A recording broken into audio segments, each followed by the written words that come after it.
So the new update is live and we have received 3 new platoons. Today I'll be taking a look at the new rank 15 platoon, and I think these vehicles will be very interesting. They're definitely... I did play all of them, and today I'll be taking a look at most of the tanks within the platoon. This platoon is in a lot of ways very unique and might very well be one of the... Not going to say the most powerful platoons, because power is measured in different ways, but definitely has 3 different potentially very lethal vehicles in the same platoon. So that's kind of a first, but let's take a look. So the first vehicle is the Magach 6R. It has a 105mm main gun, top speed 48 km per hour, reverse is 8 km per hour, specific power is 15 horsepower per ton, it weighs 50 tons, it has 4 corners, average penetration is 400 kilometers, reload 6.7 seconds, third rotation is 24 degrees per second.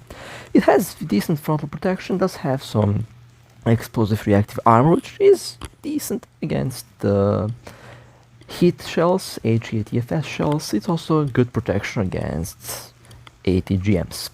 Now, all of the vehicles have about the same stats with some minor adjustments, but in combat they do feel like totally different vehicles. The shell types are HE-ATFS, APFSDS, and they all have heat.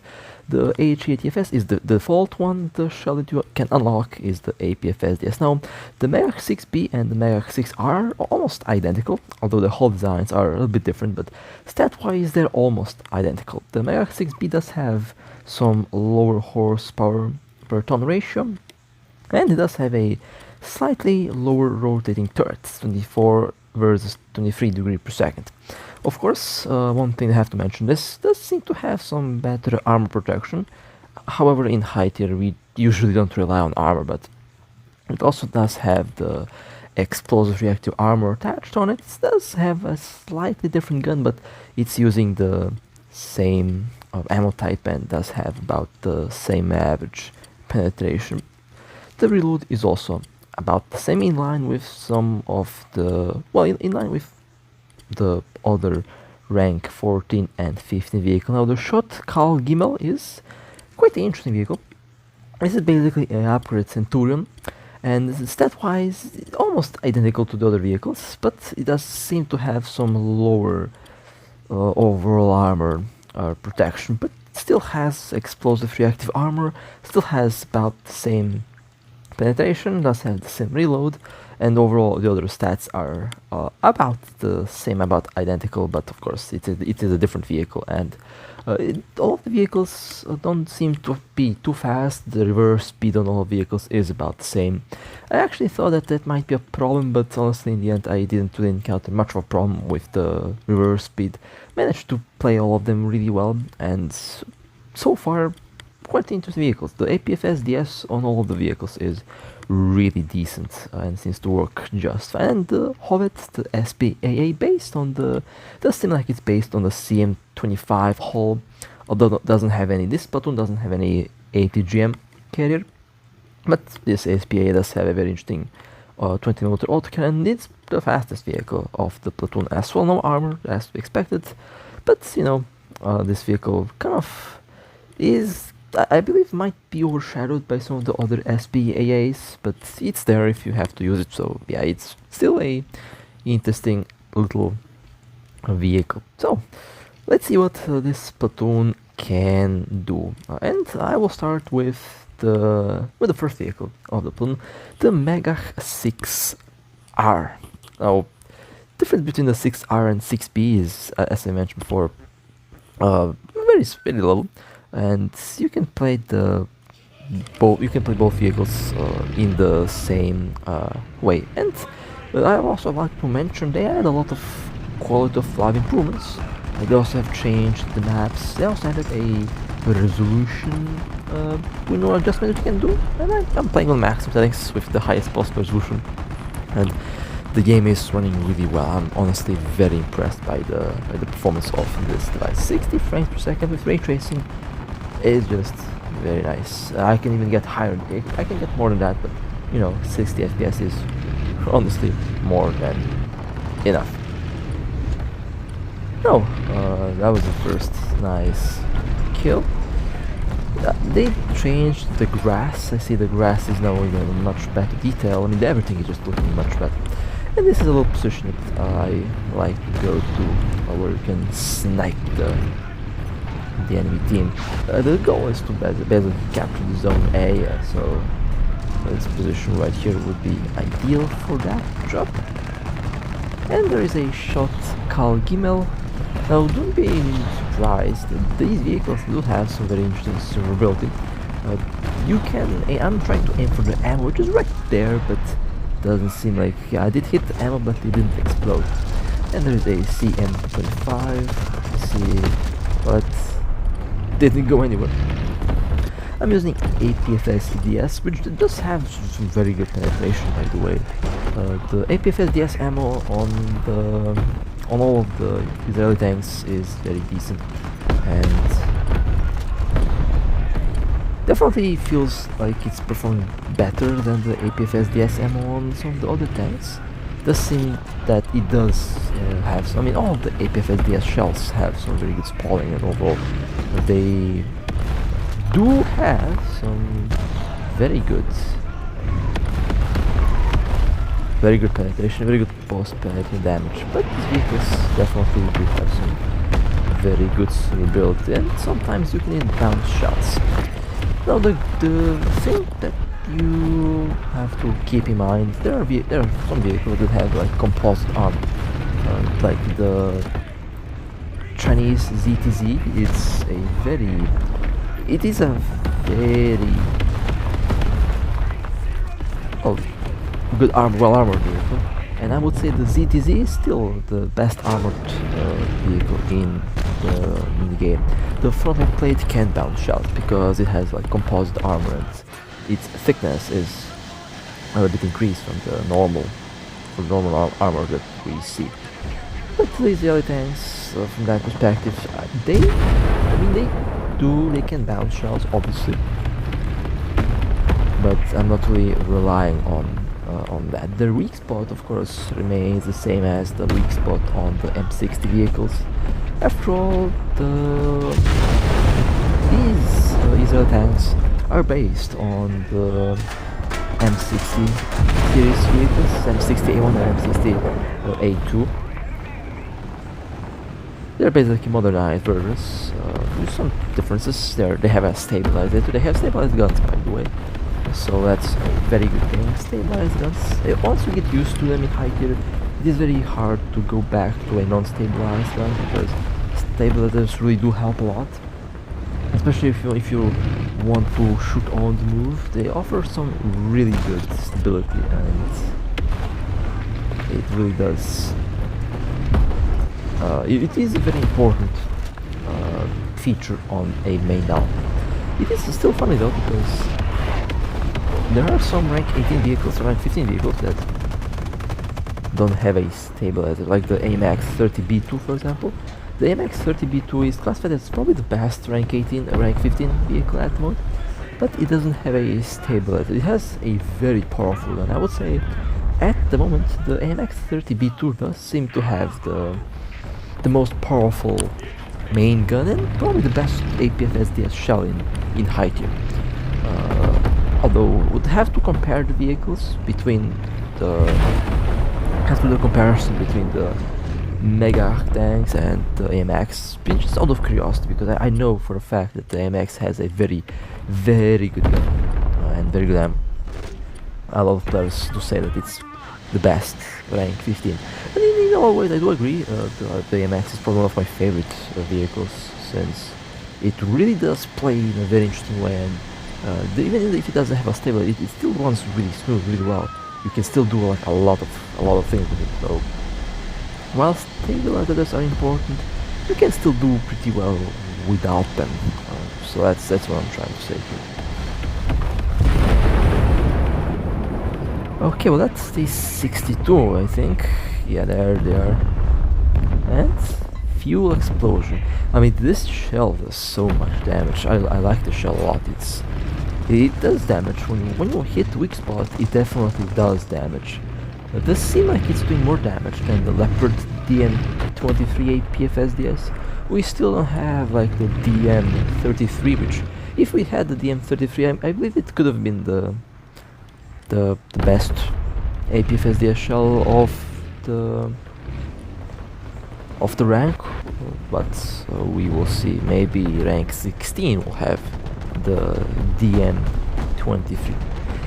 And well, that was a decent victory. 10 kills with it. So well, actually, my apologies, 9 kills with the Magach 6R. Alright, well, that was the Magach 6R. Let's go and let's play the Magach 6B. Now, as I mentioned before, the vehicles are very similar in design. Of course, not the same tank. One is based on the M60, one other is based on the M60A2. But in general, their performance is about the same. This vehicle does have better protection, better armor, and also both do have explosive reactive armor. Now, I would say the explosive reactive armor on these vehicles isn't as good as the explosive reactive armor on the AMX series. The AMX 30B2 definitely can eat a lot of heat or a lot of HGTFS, and it can eat quite a bunch of 80 GMs. While this vehicle I don't really trust the explosive reactive armor. For some reason it doesn't seem like it's working well. However, the ammo is still very reliable and the ammo is still fantastic. That's the first skill. That was a OF40. Now the reverse speed does make these vehicles a bit let's say uncomfortable to fly, to drive. The reverse speed is definitely it's usable. 8 km per hour is like the minimum, and it does allow me to shoot and just go back in cover and then reload and then again shoot. The vehicles can be used as snipers. They are just on the slower side, so flanking and moving around with them, it's doable. I mean, 48 km per hour is not too slow, but it's nowhere near as fast as the OF, Leopards and the MX, which are fantastic flanking vehicles. So these vehicles can be used as a sniper, they can be used for flanking. I prefer to use them as a sniper since they have very nice shell velocity, and of course, I mean, it's APFSDS, it's one of the fastest shells in the game, and they have some fantastic penetration, so as a sniper it works really well. The turret is kind of low profile, kind of be hard to hit at distance, and so definitely a vehicle that can take advantage of a low terrain. The gun depression on all of the vehicles is also pretty good. You can take advantage of some hold down positions like these, where it is very difficult to actually spot the tank, very difficult to see the lower hull, so the chances to be hit is actually quite low. And if you do get hit, you still have that explosive reactive armor that will probably save you from a hit or two if you're being shot by a missile or a heat shell or a HGTFS shell. But APFSDS will probably go through your turret, so have to be careful with that. But in most cases, it's not really a big deal since it's a very small tank again, and it's difficult to hit.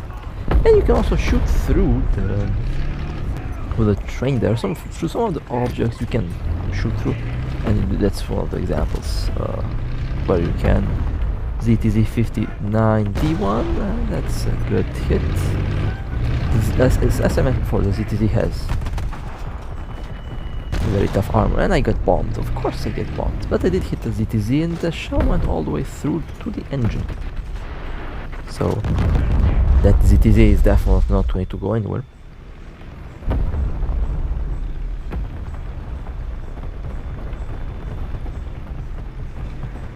Let's see, and yes, someone is blocking my way, of course. And this is probably the best position for this vehicle on this side of the map. You can just take, you have a good view on the enemy base, basically.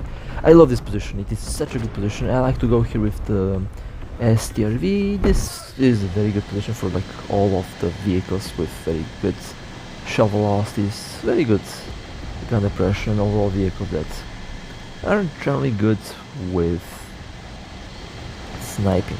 And honestly, all of the vehicles in high tier are very good snipers.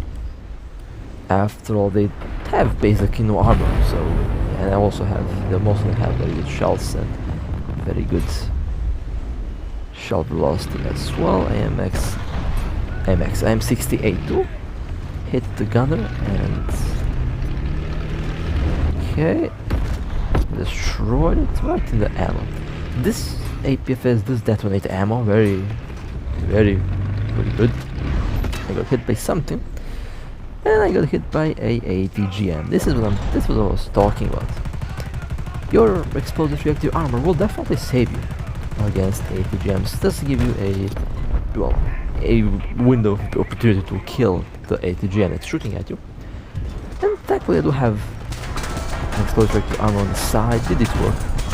Honestly, it did its work. So you can also see the explosive blocks on the little tank icon there.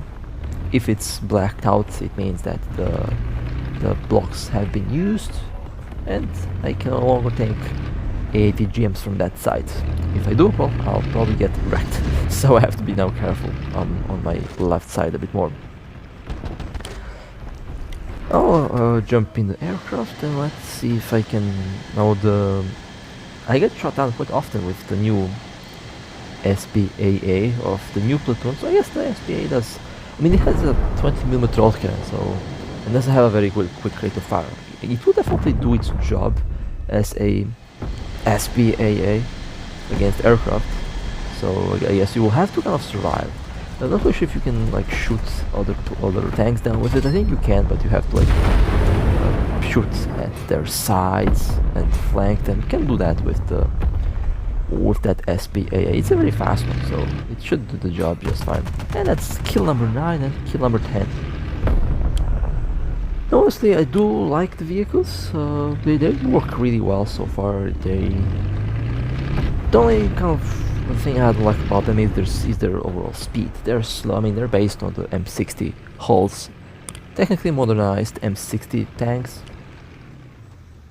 but it still is working just fine. And let's see if I mean, I think we will win the match. My team is capturing the base, and I have 10 kills so far with it, so very good. I'm very impressed by the APFS DS performance. It does feel like the APFS DS on the ZTZ. The ZTZ's APFS DS is also kind of acting in the same way. Has very good damage, very good velocity as well. And it doesn't seem to be... When you hit the right spots, it blows up the enemy tank usually. It does have that kick to it that some of the APFS DS shells don't really have. So while most of the vehicles in high tier do have APFS DS, the exact APFS DS round is usually not the same. Not the same for all the vehicles. Some of them seem to be better. Some of them seem to be a bit, a bit different. But in my case, it doesn't really change much. It's APFS DS. That's all I need to know, and I'll do well with it without much of a problem. And well, 6R versus 6B. Honestly, I mean, there's a little between the vehicles. They're working about the same, I would say. Now, why did I play a bit better with this? Well, I think it's because of the map. I just love this position. I just love this map, and usually when I'm on this side of the map, I just wreck the entire enemy team because little that you can do. I'm quite used to sniping, and it just works really well on this tank. So it's more of the player being good in this case than the tank itself. I'm quite used to this map, and I play really well by default. So yeah, but that was a good match, and good result there as well. So let's go and play the third tank, the Sho't Kal Gimel. Now I love the naming is interesting. Now I understand about 5 different languages. I also speak 5 different languages, so it doesn't really, it's not really difficult for me to pronounce different names. But this tank's name is interesting, and it's technically a Centurion. I also love how I got the same map, so you guys know what's about to happen to the enemy team here. But I don't have the APFSDS unlocked on this vehicle at the moment, so I'll just use the HE80FS. Now, HE80FS is not bad.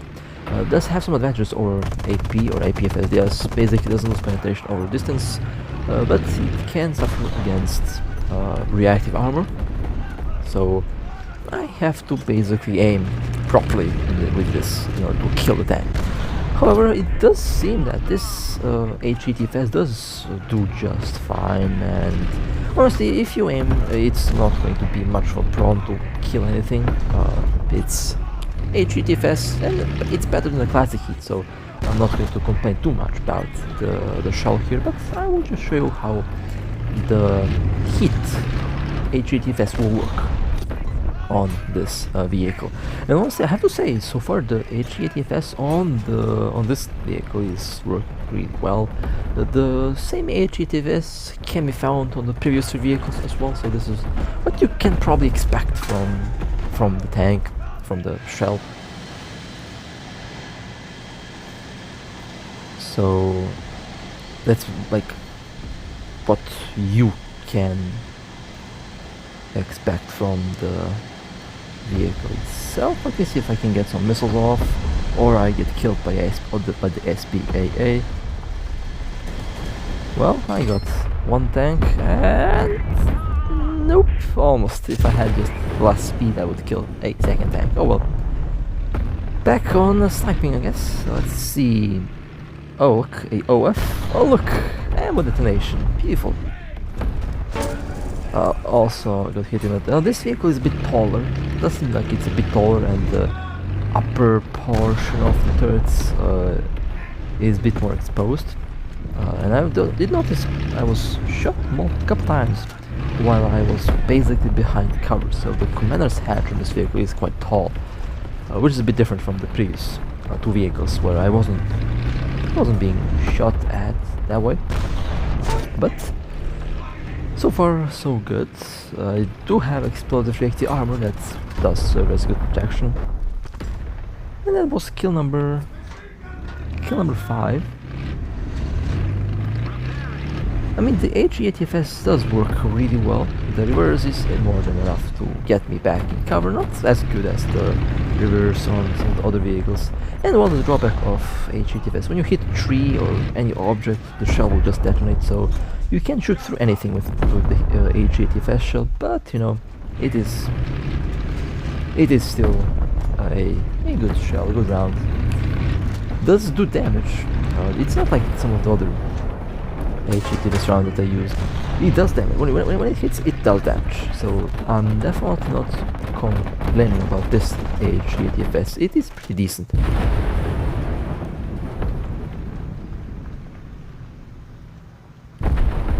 Now I obviously did not get as many kills as I did with the first two vehicles.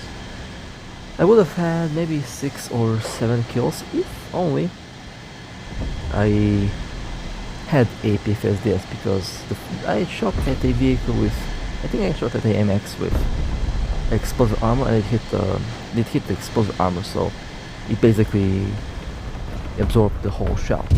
Yeah, but would have had like 6 or 7 kills if I had APFSDS, but that's fine. I'm still first place in the team, and still 5 kills is decent. Not going to complain about 5 kills.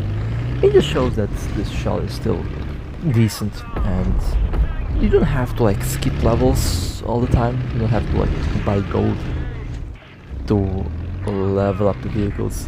But I have to say that the vehicles are decent. I like them. They work really well. I know that this vehicle is kind of a Centurion, and there's the STRV 104, which is basically a very similar vehicle to this one. Just I guess slight difference. It will be fun to compare them. And I think there is also one more Centurion. I forgot at what tier, but there is also one more Centurion without the explosive armor. So that's also one of the tanks that I would love to compare,